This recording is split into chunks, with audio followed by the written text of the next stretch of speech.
ধন্যবাদ ফয়সাল আপনাকে। গতকালও কিন্তু চট্টগ্রাম আঞ্চলিক নির্বাচন অফিসে কিন্তু এখানে 2014, 2018, 2024 সালে যারা নির্বাচনের দায়িত্বে ছিল রিটার্নিং কর্মকর্তা সহ পুলিশ প্রশাসন, তাদেরকে কিন্তু আমরা দেখেছি এখানে তলব করা হয়েছে। আজকে যে শেষ দিন, যেহেতু 6 এবং 7 তারিখ দুদিনে কিন্তু এখানে তাদের তলব করার কথা রয়েছে।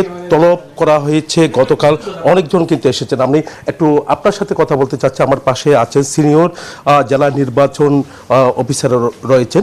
তো একটু জানতে চাচ্ছি গতকাল কতজন এখানে, কতজনকে আপনারা তলব করেছেন, এর মধ্যে কতজন এসেছে, আজকে কতজন? জি, ধন্যবাদ আপনাকে। গতকাল দিনব্যাপী শুনানি হয়েছে। আজকে একই রকমভাবে গতকালের মতো আজকে চলবে।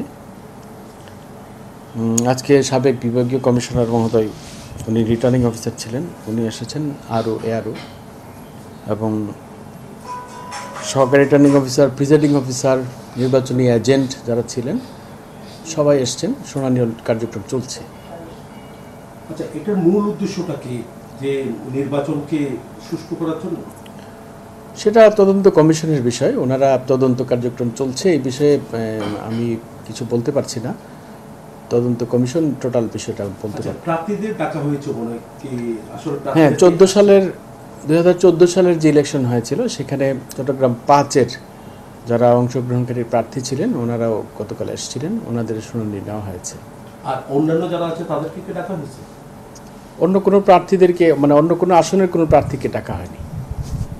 অনেক ধন্যবাদ। আমরা এতক্ষণ ধরে কথা বলেছি জেলা নির্বাচন অফিসারের সাথে। তিনি যেমনটা জানিয়েছেন যে যেহেতু আজকে শেষ দিন, শুনানি চলছে, তো 7টা থেকে 8টা পর্যন্ত শুনানি চলবে বলে তিনি আমাদেরকে জানিয়েছেন। এই ছিল আমার এখানকার সর্বশেষ। ফিরে যাচ্ছি স্টুডিওতে ফয়সালের কাছে।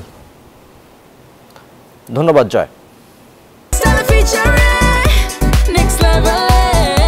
Well done, side by side, free.